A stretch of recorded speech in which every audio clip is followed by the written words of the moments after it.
তাহলে এই যে মাইক্রোসফট ওয়ার্ড, এই মাইক্রোসফট ওয়ার্ডের যে পেজটা আছে, এই পেজে আমরা দুইভাবে ছবি দিতে পারি। কয়ভাবে? দুইভাবে। এক, ক্লিপ আর্ট।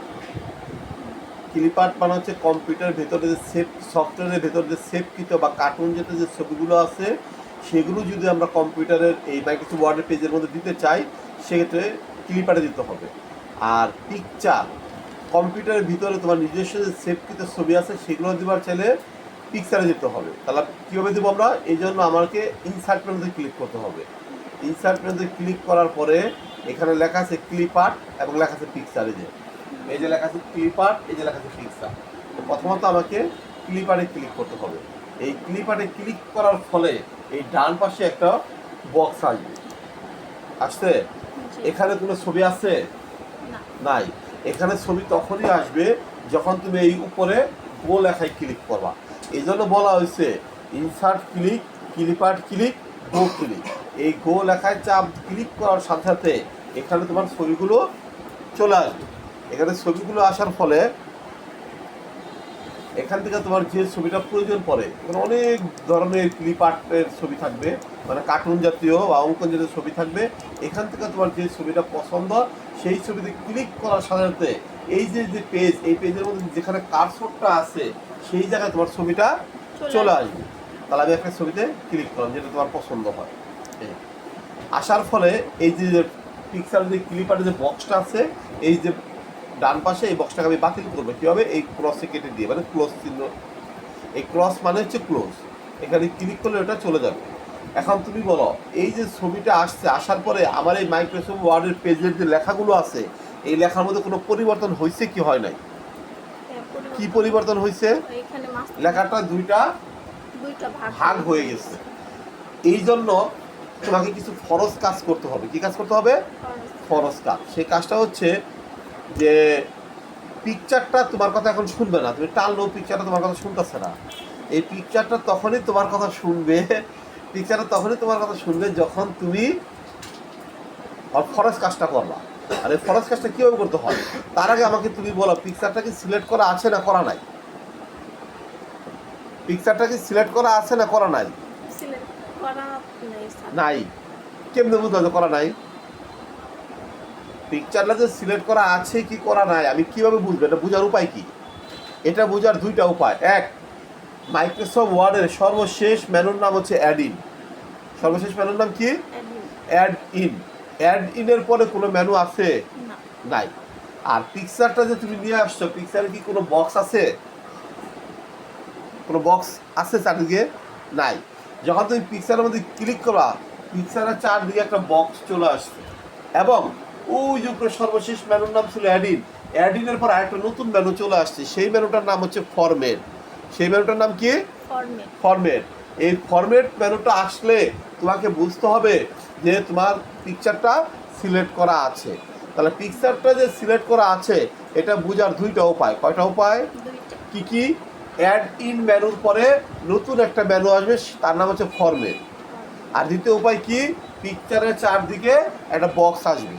এই দুইটা জিনিস দেখলে, এই একটা জিনিস এবং এই মেনু বার, ফরম্যাট মেনু, এই দুইটা জিনিস দেখলে আমাকে বুঝতে হবে যে পিকচারটা সিলেক্ট করা আছে। এখন আমাকে ফরজ কাজ করতে হবে। ফরজ কাজটা কি? আমি যদি যে কাজটা এখন করব, ওই কাজটা যদি আমি না করি, তার পিকচারটা মুভিং হবে না, মানে নাড়াচাড়া করা যাবে না। সেই কাজটা কি? আমাকে প্রথমত পিকচারে ক্লিক করার পরে উপরে যে ফরম্যাট মেনু আছে, সেই মেনুতে ক্লিক করতে হবে।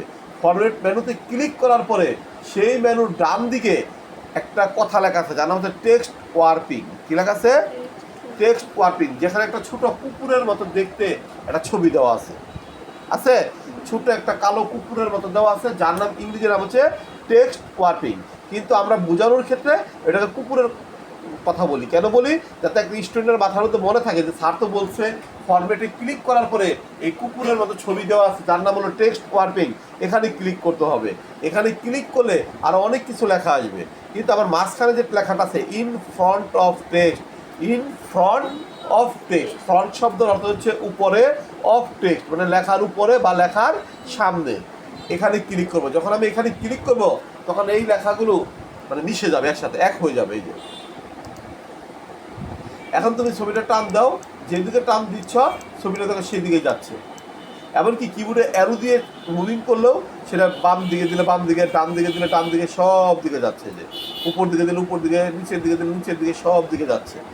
যে পর্যন্ত তুমি পিকচারের এই যে কাজটা করলা, ফরজ কাজ, সেটা কি ফরম্যাট মেনুতে ক্লিক করে তার ডান দিকে, ফরম্যাট মেনুর ডান দিকে টেক্সট ওয়ার্পিং লেখায় ক্লিক করে, টেক্সট ওয়ার্পিংয়ে ক্লিক করে ইন ফ্রন্ট অফ টেক্সট প্রথমে কি করছো, ফরম্যাট মেনুতে গেছো, এরপরে ডান দিকে ফরম্যাট মেনুর ডান দিকে টেক্সট ওয়ার্পিংয়ে গেছো। টেক্সট ওয়ার্পিংয়ে যাওয়ার পরে মাঝামাঝি জায়গায় লেখা আছে ইন ফ্রন্ট অফ টেক্সট। কি লেখা আছে? In front of text. অর্থ হচ্ছে টেক্সট শব্দের অর্থ হচ্ছে লেখা, ফ্রন্ট শব্দের অর্থ হচ্ছে উপরে। ইন ফ্রন্ট অফ টেক্সট মানে হচ্ছে লেখার উপরে। এই লেখায় যে পর্যন্ত তুমি ক্লিক না করবা সে পর্যন্ত পিকচারটা তোমার কথা শুনবে না। মানে যে কোনো জায়গায় লেখার যে কোনো জায়গায় পিকচারটা স্থানান্তর হবে না, মানে মুভিং হবে না। ক্লিয়ার? এখন দেখো এই পিকচারটা যে তুমি সিলেক্ট করছো, এই পিকচারের চার কোণায়, এই বক্সের চার কোণায় কয়টা গুল ফুটা আছে, মানে গুলবৃত্ত কয়টা আছে? চারটা। এই যে একটা, এই যে একটা, দুইটা, তিনটা, চারটা। কিন্তু এই চারটা ছাড়া আরো ফুটা আছে যেগুলো মানে গুলবৃত্ত না, সেগুলো স্কোয়ার মানে চতুর্ভুজ জাতীয়। কিন্তু আমি বলেছি গুল ফুটা। তাহলে এই চারটার কাজ কি? এই চারটা ফুটার মধ্যে মাউস পয়েন্টার রাখার সাথে সাথে প্রত্যেকটা ফুটার মধ্যে রাখা একটা অ্যারো চিহ্ন মানে তীর চিহ্ন তৈরি হয়ে যাচ্ছে। এই তীর চিহ্নগুলার কাজ কি? এই তীর চিহ্নগুলোর কাজ হচ্ছে এখানে ক্লিক করার সাথে সাথে পিকচারটাকে তুমি বড় বা ছোট করতে পারবা এক সাইজে, মানে সমানভাবে। দেখো আমি এখানে ক্লিক করলাম, অ্যারো চিহ্ন আসছে, চাপা ধরে টান দাও, এক মাপে চারদিকের এক মাপে কি বড় হয়েছে না? এই যে মোবাইলে ভিডিও দেখো না, যেভাবে টান দিলে বড় হয় ছোট হয় ওরকম। আবার এখানে ক্লিক করে চাপ দিয়ে ছেড়ে দাও, ভিতর দিকে ছোট হয়ে গেছে। এখন তোমার প্রশ্ন হলো যে এই চার কোণায় যে চারটা গুল ফুটা আছে, এই ফুটার যে কোনো ফুটায় রাইখা যদি আমি টান দেই ছবিটা এক মাপে বড় ছোট হয়। ছবিটা এক মাপে বড় বা ছোট হয়। কিন্তু এই চার কোণার ছাড়া যে আরো ফুটাগুলো আছে সেগুলোর কাজ কি? সেগুলোর কাজ হচ্ছে তুমি যেদিকে ধরে টান দিবা শুধু সেই দিকে ছবিটা বড় হবে। এই যে এই যে টান দাও, শুধু ওই দিকেই যাচ্ছে। আবার চাপ দাও, ধরে টান দাও, এই যে মানে একদিকে বড় বা ছোট হচ্ছে। চার কোণার যে চারটা গুল ফুটা আছে এই ফুটাগুলোর কাজ হচ্ছে ছবিটা যেদিকে ধরে বাহির দিকে টান দিবা ছবিটা এক মাপে বড় হবে। আবার চাপ দেওয়া ধইরা এই চাপ দেওয়া ধরে বাহির দিকে টান দিবা এক মাপে বড় হবে। আবার যে কোনো গুল ফুটায় রেখে চাপ দেওয়া ধরে ভিতর দিকে টান দিয়ে ছেড়ে দিবা এক মাপে ছোট হবে। আর আরেকটা সবুজ ফুটা আছে, এই সবুজ ফুটাটা হচ্ছে রুটেট। কি নাম? রুটেট। রুটেট শব্দের বাংলা অর্থ হচ্ছে ঘোরানো।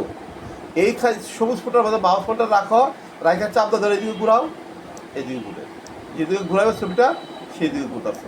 এই কাজটা এখান থেকে করা যায়। এই যে রুটে, এই যে এই যে এই যে ছবিটা, এই যে সব। তাহলে এই রুটেটের মাধ্যমে তুমি দেখো এই ছবিটা কিন্তু ওইদিকে মুখ ফেরানো ছিল, এখন এইদিকে হয়ে গেছে। আরো কাজ আছে। এই যে এখানে স্টাইলে দেখো, পিকচার স্টাইল, এই দেখো ছবিগুলো নানা রকম স্টাইল। এখন তুমি যদি ছবিটাকে বড় করলাম, করার পরে এখন তুমি বলো ছবিটা কি লেখার উপরে আছে না নিচে আছে?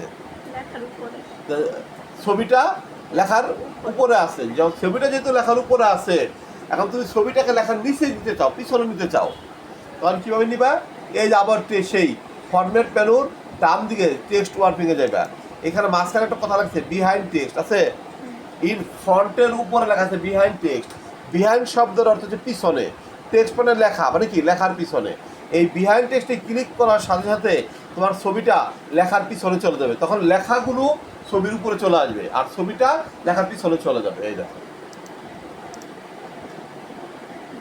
বুঝতে পারছো? এখন ছবিটা আবার সিলেক্ট করবা কিভাবে? এই যে হোম মেনুর এই যে সিলেক্ট অল করছিলাম, মনে আছে? ওই সিলেক্ট অলে ক্লিক না করে নিচে লেখা আছে সিলেক্ট অবজেক্ট লেখা আছে। এই যে অবজেক্ট কাকে বলে? কম্পিউটারের ভাষায়, মাইক্রোসফট ওয়ার্ডের ভাষায় কোনো ছবিকে বলা হয়েছে অবজেক্ট। সেই ছবিতে অবজেক্টে ক্লিক করে ছবিতে ক্লিক করো, ওই যে উপর ফরম্যাট চলে আসছে। ফরম্যাটে ক্লিক করে আবার সেই টেক্সট ওয়ার্পিংয়ে যে আবার ফন্ট, মানে দুইটা কাজ। এই টেক্সট ওয়ার্পিংয়ের মধ্যে দুইটা কাজ, ফন্ট মানে উপরে উঠানো আর বিহার মানে পিছনে। তাহলে ফন্টে ক্লিক করলাম, উপরে আসছে, লেখার উপরে আসছে। আর এই ছবিটাকে যদি ডিলিট করতে চাও, ছবিটাকে সিলেক্ট করা আছে না, এখন কিবোর্ডে ডিলিট চাপ দাও, চলে গেছে। ক্লিয়ার? তাহলে তুমি কি করছো, প্রথমত লেখার মাঝখানে কার্সর রাখছো, এরপরে মাইক্রোসফট ওয়ার্ডের ইনসার্ট মেনুতে গেছো, ইনসার্ট মেনুতে যাওয়ার পরে দেখবে এখানে লেখা আছে ক্লিপ আর্ট, এই যে ক্লিপ আর্ট, এই ক্লিপ আর্টে ক্লিক করলে ডান পাশে একটা বক্স চলে আসছে ক্লিপ আর্টের, সেই বক্স আসার পরে গো লেখায় চাপ দিবা। এই গো লেখায় চাপ বা ক্লিক করার সাথে সাথে তোমার এই বক্সের মধ্যে কার্টুন জাতীয় বা অঙ্কন জাতীয় যে ছবিগুলো আছে সেইগুলো চলে আসবে। এখানে অনেক ছবি আছে, এখান থেকে তোমার যে ছবিটা পছন্দ হয় সেই ছবিতে ক্লিক করার সাথে সাথে এই যে মাইক্রোসফট ওয়ার্ডের যে জায়গায় কার্সরটা তুমি রেখেছিলা সেই জায়গায় তোমার পিকচারটা চলে আসবে।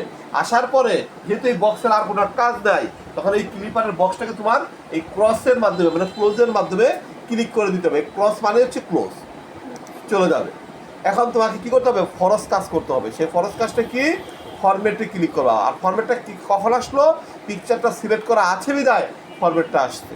ওকে, ফরম্যাট আসার পরে ডান দিকে লেখা আছে টেক্সট ওয়ার্পিং, ফরম্যাট মেনুর ডান দিকে লেখা আছে টেক্সট ওয়ার্পিং।